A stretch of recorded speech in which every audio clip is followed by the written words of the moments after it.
Deux, nous avons ce qu'on peut appeler une dette frauduleuse.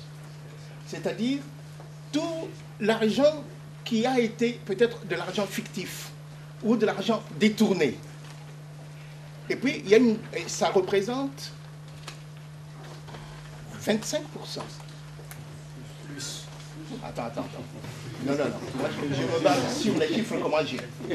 Alors, il y a une autre dette que l'on peut appeler une dette stérile. C'est quoi une dette stérile? J'emprunte pour acheter un vélo. J'ai le vélo, mais je n'ai pas pu, le vélo n'a pas été un instrument productif de moyens pour servir la dette. Donc, à l'échéance, aux échéances, je n'arrive pas à payer. Qu'est-ce qu'on fait? On dit, ben, tu es très bien, tu as une belle figure. Bon, mais puisque tu n'as pas pu payer, qu'est-ce que nous allons faire? Nous allons rééchelonner la dette. C'est-à-dire les intérêts et le principal qui n'ont pas été payés vont constituer un nouveau capital. Donc, ils vont être capitalisés. Vont porter aussi un intérêt. Alors, lorsque ça, chaque année, vous revenez, qu'est-ce qui se passe? Vous avez une dette qui grève, mais vous n'avez pas c'est pas de l'argent matériel. Et ça représente 55% pour notre pays. Et moi, alors à ce moment-là, moi je propose, je dis, puisque j'ai travaillé comme directeur des études économiques et financières à l'OGEDEP, j'ai dit, l'OGEDEP c'est le conseiller du gouvernement en matière d'endettement, je dis voilà, avec cette dette-là, nous pouvons payer effectivement la dette dont l'argent a été injecté dans le financement du développement. Mais les 80% qui restent, on n'est pas obligé de payer. Alors, mais j'ai fait ça en 1991. C'est parti dans les ministères. Mais personne n'en parle. Donc la production intellectuelle a été faite. Seulement l'application de ce qui a été proposé n'est pas arrivée. Conclusion, on préfère aller au Club de Paris ou bien courir là où il y a le G7, le G8 qui se promènent. On voit nos autorités courir là-bas, d'Afrique par exemple, mais ils n'arrivent pas avec une étude personnelle pour dire nous sommes maîtres de notre propre gestion de la dette. Et nous trouvons que ça, nous ne pouvons pas accepter parce que ça a été, on a peut-être donné de l'argent pour soutenir un régime ou des choses comme ça, mais que ce n'est pas allé directement dans le financement du développement. Conclusion. Quand vous allez vers les créanciers, ils préfèrent vous faire de propositions émanant de leur propre...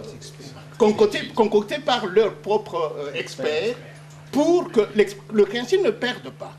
Alors ça fait que nous courons toujours après, la dette est énorme. Mon problème était celui-là. C'est de dire, c'est bien de produire intellectuellement quelque chose, mais l'autre chose, c'est que ceux à qui le document, la production intellectuelle est destinée, l'exploitent à leur intérêt. Maintenant, il faut aussi se mettre dans la peau d'un scientifique. C'est-à-dire, un scientifique n'a pas le pouvoir d'obliger qu'on fasse ce qu'il dit. Si c'est ça le but pour lequel on fait la science, je crois qu'il faut arrêter.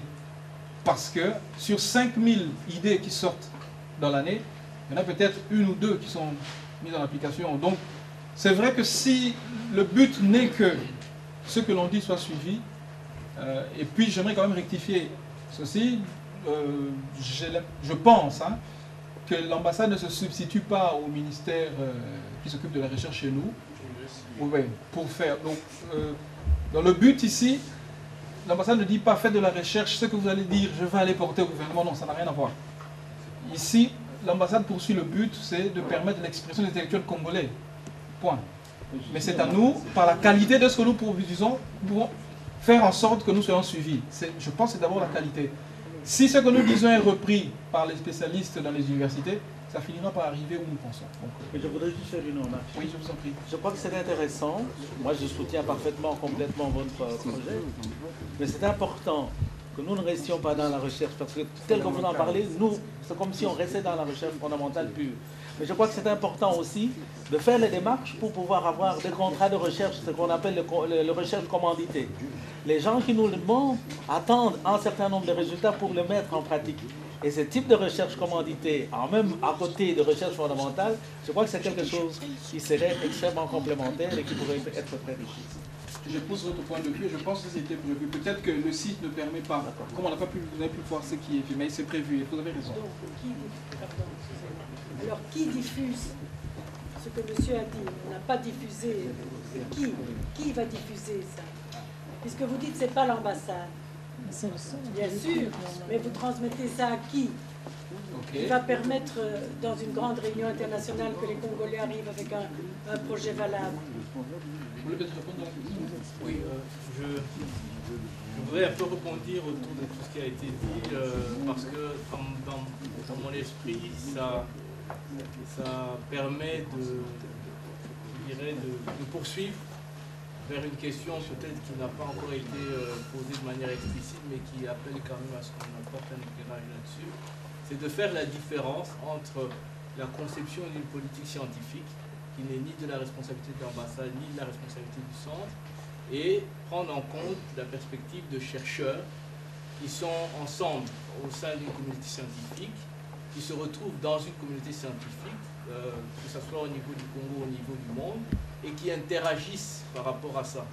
Donc je crois qu'ici, on ne peut pas faire tout en même temps. On ne peut pas faire et la politique scientifique et appartenir, par la qualité des travaux, à une véritable communauté scientifique.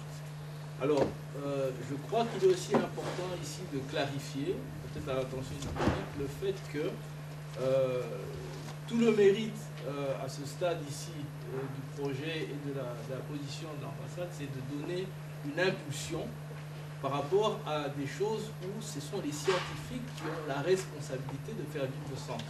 Donc on ne pourra pas revenir ici quelques années plus tard en reprochant à l'ambassade le fait que ce centre soit un mort-né ou qu'il a connu un rayonnement au-delà des frontières, je dirais, de la RDC. Donc les deux situations sont possibles, mais j'aimerais préciser, et je crois qu'il est important de le souligner, que ce n'est pas sa responsabilité demain que le centre devienne effectivement viable ou que le centre, par contre, meure avant même d'avoir, je dirais, pris son envol.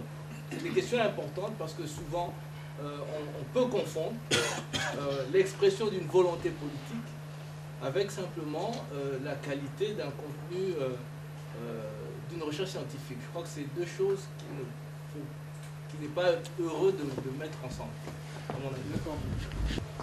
Oui, madame. Oui, je vais quand même un peu me présenter. Donc, Christiane Marchal, j'ai travaillé aux affaires étrangères notamment. Et je voulais d'abord poser une première question qui est un peu basique peut-être, mais je voulais savoir, pour adhérer comme membre permanent, si je puis dire, à votre centre, y a-t-il une cotisation? Et de un. La deuxième chose, je voulais répondre plus ou moins à madame, mais vous avez déjà répondu, quand il y a des projets qui tiennent la route, puisque c'est quand même des personnes intellectuellement parlant qui ont voulu faire quelque chose pour relancer soit l'économie ou en tout cas relancer une dynamique au Congo notamment, je pense que pour l'avoir fait aux affaires étrangères, je pense qu'il faut d'abord avoir un projet qui rentre dans certains critères au niveau, en tout cas je parle des subsides qu'on peut vous apporter nous, qui rentrent dans certains critères et effectivement ce centre d'études que vous mettez sur pied ou qui existe, forcément, c'est ça, cette richesse, c'est que l'on peut apporter chacun notre pierre et notre connaissance. Donc moi ici, en tout cas, je peux vous apporter en tout cas le volet, si je puis dire, de viabilité d'un projet et voir un petit peu dans quels critères ça doit rentrer pour justement pouvoir mener à bien toutes ces études et surtout tout le dynamisme que vous y avez mis pour faire un projet, que ce soit santé, que ce soit pauvreté. Je pense qu'il y a énormément à faire en RDC en tout cas. Donc voilà, je voulais surtout vous dire ceci, mais alors je voulais savoir, est-ce qu'il y a des cotisations en tant que membre? Donc il y a un règlement d'ordre intérieur, donc, vous avez dit, qui peut être mis à disposition sur demande. où les membres, nous sommes engagés quand même à cotiser d'un certain montant, pour évidemment faire vivre le centre. Ça c'est clair, avoir un minimum. Mais encore une fois, comme vous dites, c'est pouvoir proposer des projets et quitte à obtenir des subsides, tout cela fait vivre le centre, effectivement. Et bon, nous vous remercions pour votre appui. Nous en sommes très heureux. Merci. Tantôt, vous avez utilisé les vocables actuels. Moi qui parle, j'étais à l'école secondaire. Il y avait d'autres vocables, pays sous-développés, puis pays en voie de développement, pays sous-équipés. Et aujourd'hui, on utilise le vocable de lutte contre la pauvreté. Bon, comment lutter contre... Je ne le dis pas pour décourager le centre, mais il faut qu'on en soit aussi conscient. Comment lutter contre la pauvreté dans les conditions de nos pays qui sont des pays... Si vous prenez un financier, vous lui dites d'aller investir au Congo, moi je ne parle que de mon pays, il va vous dire que c'est un pays instable, parce que la situation politique ne le permet pas. La situation des infrastructures ne le permet pas. Bon, comment on va lutter contre cette pauvreté seulement en parlant, alors qu'on connaît la pratique. Vous avez dit tantôt, pas faire la recherche pour la recherche. Il faut que, même le professeur à côté là devant, il a martelé un peu là-dessus. La recherche, elle est faite, quel que soit le domaine, pour améliorer la situation de l'humanité dans son ensemble. Mais si on fait la recherche et que dans le cadre, par exemple, de notre pays, il n'y a rien qui change. Ça fait des décennies et des décennies.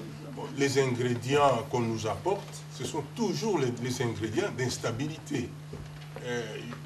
Depuis l'indépendance, qu'est-ce qu'on ne manque pas? On n'a jamais manqué les armes, les munitions. Mais les tracteurs, il y a des gens qui commencent à se réveiller, qui commencent à travailler. Mais les tracteurs manquent. Il n'y a pas d'importateurs.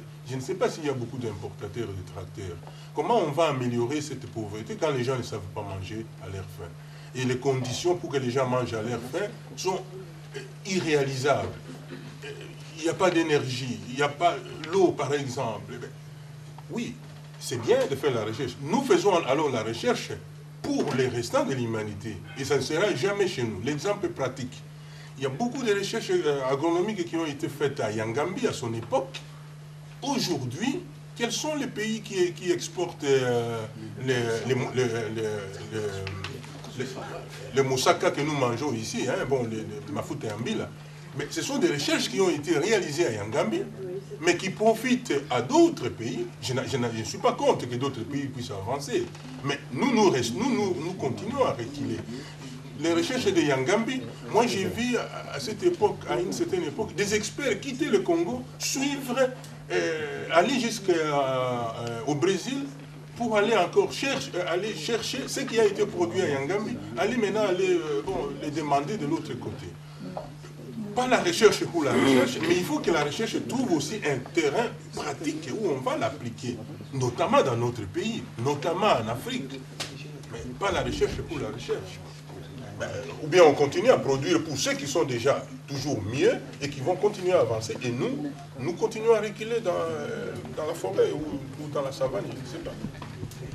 Donc justement, les gens qui font la recherche pour trouver la solution, essaient de trouver des réponses aux questions que vous posez justement. Donc je pense que ça fait partie des questions qu'on se pose.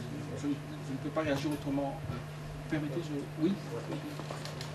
Je peux réagir en tant que membre de l'adolescent. Moi, j'estime qu'une partie, sinon la grande partie de la réponse à votre question a déjà été donnée. Donc, on doit savoir que le centre, c'est ni un parti politique, ni le gouvernement du Congo. Moi, je pense que la mise en œuvre des politiques dépend des politiques et non des scientifiques. Si à Yangambi, ces recherches n'ont pas été menées, vous n'alliez pas les évoquer. Pourquoi d'autres pays ont pu mettre en pratique certains projets à base des recherches de Yangambi et que cela n'a pas été fait au Congo? Donc le problème, ce n'est pas les chercheurs des Akabis, le problème est ailleurs. Et moi, je pense que les cadres n'est pas propice pour nous demander d'obtenir coûte que coûte l'implémentation de ce que nous proposons. C'est fondamental. Oui, merci. J'ai deux remarques à faire. En suivant votre introduction, vous avez dit que le centre va essayer d'encourager des recherches innovantes, originales. Simplement, en tant que quelque part enseignant de cours de méthodologie, je souhaiterais que vous puissiez revoir vos ambitions à la baisse, hein, parce que bon, si vous comptez nécessairement promouvoir des recherches originales, dans un centre de recherche, c'est difficile parce que parfois, certaines recherches peuvent être commanditées, ça n'a rien d'original. Je crois qu'il faut retenir l'adjectif de recherche pertinente, qui répondent à des préoccupations, à des soucis et tout ça. Et très souvent, quand on cherche, il faut toujours, quand on apprend la recherche, il faut dire aux gens, allez toujours petit, hein, commencez par des choses tout à fait très modestes au départ, et puis chemin faisant, mettez-vous aussi parfois dans des paradigmes, dans des choses qui se font ailleurs, mais où vous apportez votre pierre. Et je crois que c'est comme ça que tout doucement, vous allez pouvoir avancer, parce que tout processus de recherche est un processus cumulatif. Donc vous ne partez pas de zéro, parfois vous appuyez sur votre recherche et puis vous mettez dans une dynamique et vous avancez. Donc c'était peut-être une première remarque que je voulais faire. La deuxième, c'est par rapport à la discussion qui se fait là. Il me semble pour moi qu'il y a un problème de cohérence pour lequel il faut trouver des réponses à deux niveaux et faire des choix. Si effectivement, le professeur Bikangay a posé la question de savoir est-ce que le centre avait une vocation de travailler pour le Congo, l'Afrique ou le monde, si c'est le Congo, il faudrait qu'il y ait un problème de cohérence. Donc c'est ça la discussion qui se mêle entre ce qui se passe dans la politique congolaise auprès des décideurs, savoir si au Congo aujourd'hui, dans les mentalités, dans les pratiques, le savoir est un instrument pour le politique? Non. Ça, c'est une question fondamentale. Aussi, ce n'est pas ça. Parce que pourquoi les décideurs congolais tiendraient compte de ce qui sera produit ici et pas de ce qui se fait dans divers centres ailleurs? Ça se fait aussi. Et pourquoi ils donneraient des moyens ici, des moyens qu'ils ne donnent pas ailleurs? Donc, il y a là un problème de cohérence. Mais par contre, je crois que si on se met dans une perspective où ayant la possibilité de fonctionner dans un autre cadre, dans un autre contexte, effectivement, je crois qu'ici, vous avez tantôt souligné, par exemple, le fait qu'on peut étudier l'économie de l'immigration et tout ça. Ben là, ça nous met dans un autre champ. Effectivement, il y a des choses qu'on peut faire ici, pour lesquelles on peut apporter des éclairages et tout ça, et pour lesquelles on peut avoir d'autres types de démarches pour le financement et pour la diffusion de ces savoirs-là, qui peut servir d'autres types d'acteurs. Je crois que là, il faut effectivement se mettre d'accord pour savoir comment opérer d'ici, à partir d'ici, parce qu'on va fonctionner ici, et le savoir qu'on va produire ici, vers quelle consommation, vers quel usage, hein, vers quels sont les canaux qu'on va utiliser pour qu'effectivement ces savoirs servent à quelque chose et qu'ils puissent donner de la reconnaissance au centre. Effectivement aussi, le problème de la viabilité, la durabilité lié à ça. Comment faire en sorte que cette discussion, que cette initiative qu'on lance aujourd'hui ne fasse pas long feu, parce que bon, il y a eu d'autres initiatives et tout ça, pourquoi ça ne marche pas ailleurs, et quels sont les moyens, sur quelle base on partirait d'ici avec comme ambition, objectif de durer dans les temps. Voilà. Monsieur là-bas a posé moi une question qui me semble une question de fond. En donné, il y a plusieurs réponses ici, et je voudrais seulement ajouter un petit quelque chose pour vous dire combien c'est frustrant quand on attend ce genre de discussion. Moi, je travaille dans un patelin au fin fond du Sankoro comme curé de paroisse. Quand j'ai débarqué là-bas, un vieux moniteur m'a dit « Il semble que vous venez avec un grand diplôme d'économie. » J'étais impressionné, j'ai dit « Comme ça va changer ici alors. » Là est tout le drame de toutes ces réunions que nous faisons et de nos recherches et de l'énergie que nous dépensons et que nos parents et nos amis et tout le monde Mais quand devant ce genre de réponses, c'est vrai qu'un centre de recherche n'est pas un pouvoir politique. Je crois que nous devons nous aussi faire, à notre niveau de chercheurs de l'université et tout, faire un grand effort. Ce que vous avez dit ici, un mot qu'on utilise souvent, mais qui devient tellement usuel qu'on ne fait même plus attention. Nous manquons d'imagination. Le professeur Clément Kazadi a parlé d'un centre qui fonctionne, dont il fait partie, et qui a des objectifs plus ou moins semblables à ceux-ci. Moi, je me dis, au lieu de travailler chacun de son côté, il faut le faire évidemment. Est-ce que ces centres ne peuvent pas, comme celui-ci aujourd'hui, ne peut pas avoir dans ses objectifs ou dans ses visées de favoriser une quête, une recherche de collaboration avec d'autres centres qui impliquent des Congolais à l'espèce, de sorte que, en faisant une espèce de chaîne de tous ces centres-là, on puisse acquérir quelque part une espèce de pouvoir moral, pas politique. Dans les pays, même ici qu'on a pu développer, il y a des personnes morales. Quand le professeur Jacquard, pour se mettre une comme ça en tête, a pris position quelque part sur un sujet déterminé, un gouvernement quel qu'il soit, avant d'aller contre ça, il pense à 2-3 fois. Nos gouvernements, ce n'est pas un secret, subissent des pressions, comme quand on a évoqué le problème de BADET ici, qui fait que nos efforts ou les recherches de notre part sont toujours mis de côté, parce que ce n'est pas dans l'intérêt de ceux qui sont en face. Si un gouvernement, un ministère, ou je ne sais pas, une organisation régionale, c'est que derrière ou à côté de lui, il y a 4, 5, 6 centres de recherche de ce pays-là ou de ces régions qui poussent pour une seule position, je pense qu'on ne voudra pas tout à fait, on va faire avancer un tout petit peu quelque chose ensemble. Ce que je veux dire, pour être bref, c'est qu'il faut que des centres comme celui-ci puissent chercher à entrer en contact avec d'autres centres et donc acquérir ce qu'on appelle une espèce de pouvoir dissuasif ou persuasif qui puisse faire en sorte que les recherches qui sont pertinentes, les résultats qu'on obtient, puissent effectivement être pris en compte par ceux qui ont le droit de décider et pas simplement une étude complète comme ces beaux textes qu'on a vu au niveau de l'humanité de certains trémiers qui écrivaient la joie de connaître.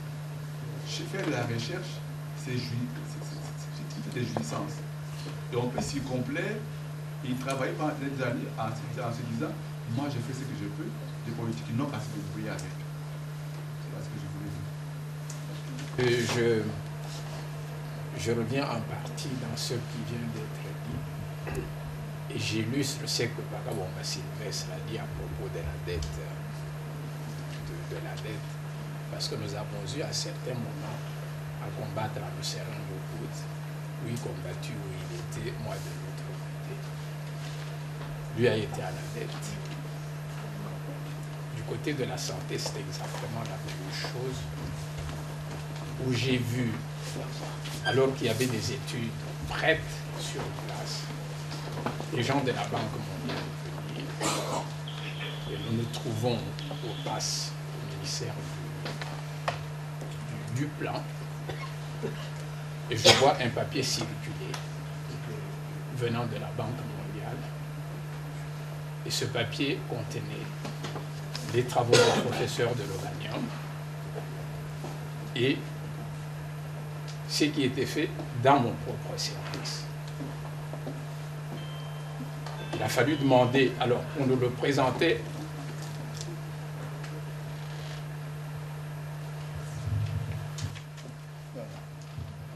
merci, on nous le présentait caricaturé. J'ai vu ce professeur se lever, fou furieux. Et moi j'ai eu le courage de le suivre à la porte, lui demandant pourquoi. Il m'a dit voilà, tout ce que l'on dit ici, c'est mon travail. Je lui ai dit rentrons dans la salle. Il fallait tout simplement oser. J'ai interpellé ce monsieur, c'était un Français. Il est de la Banque mondiale. je lui ai demandé de nous donner ses vraies références concernant le professeur, donc les travaux du professeur de Lovagnon. Et pour ce qui concernait mon département, je lui ai demandé exactement la même chose. Je ne me suis pas arrêté là. J'ai carrément dit, vous êtes un faussaire. Vous avez manqué d'honnêteté intellectuelle. Vous aurez, avant de diffuser le travail, vous auriez dû demander notre avis. Ce qui est dit ici que l'on va chercher à gauche, à droite, ce qui multiplie la dette, c'est que on va demander des avis à des gens qui n'en ont pas d'autres que celles qui sont sur place, qui nous puisent sur place. Et chaque gouvernement qui arrive paye des sommes colossales. Pour les études, nous allons vous faire ceci, nous allons vous faire cela. Et il n'y a personne pour dire que c'est de l'argent perdu, puisque ces études, nous les avons. Et on ne peut pas, je ne peux pas partager le point de vue qui a été dit ici que on ne peut pas venir un jour manifester, donc accuser l'ambassade de n'avoir pas fait ceci, de n'avoir pas fait cela. Ce n'est pas notre objectif. Dans ceux qui abordent ce point, ce n'est pas notre objectif. C'est pour dire que c'est une initiative heureuse que l'ambassade ait bien voulu s'intégrer, mais qu'il reste un canal de relais vis-à-vis des décideurs, parce que nous parlons du développement. Donc nous ne pouvons pas faire du développement seulement sur papier. Il devra être traduit concrètement. Il faut que nos populations puissent pouvoir en bénéficier. Donc, il ne faut pas se voiler la face. J'apprécie l'idée de travailler en collaboration avec des autres centres, mais on ne pourrait pas faire de la science sans collaborer avec les autres. Mais nous devons nous dire qu'il faut aussi parvenir le plus rapidement possible, pas bâcler des études. Je ne pense pas qu'elles seront bâclées. Il y en a déjà beaucoup qui sont des études très consistantes. Mais puisque vous parlez de développement, il faut que l'on attire l'attention sur ce point. Merci. La question que je pose ici, c'est de savoir quelle est la politique du centre par rapport aux travaux qui sont réalisés par les étudiants congolais ici de la diaspora en fait dans les différentes universités. Est-ce que vous avez prévu une sorte de coordination de toutes ces études-là, tout ce qui est fait sur les Congos ici par les étudiants congolais? Alors je reviens sur la situation qui se passe dans notre pays doit être, comment dirais-je, le cadet des soucis des initiateurs de ce centre ici. C'est ainsi que peut-être une deuxième question me vient en tête. Quelle est vraiment l'indépendance de ce centre par rapport à la fois au gouvernement congolais et à l'ambassade ici?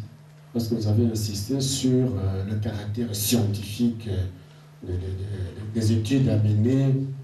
Et je ne sais pas si il a illustré par le problème de la dette. Si on veut parler de la dette aujourd'hui, dans une vision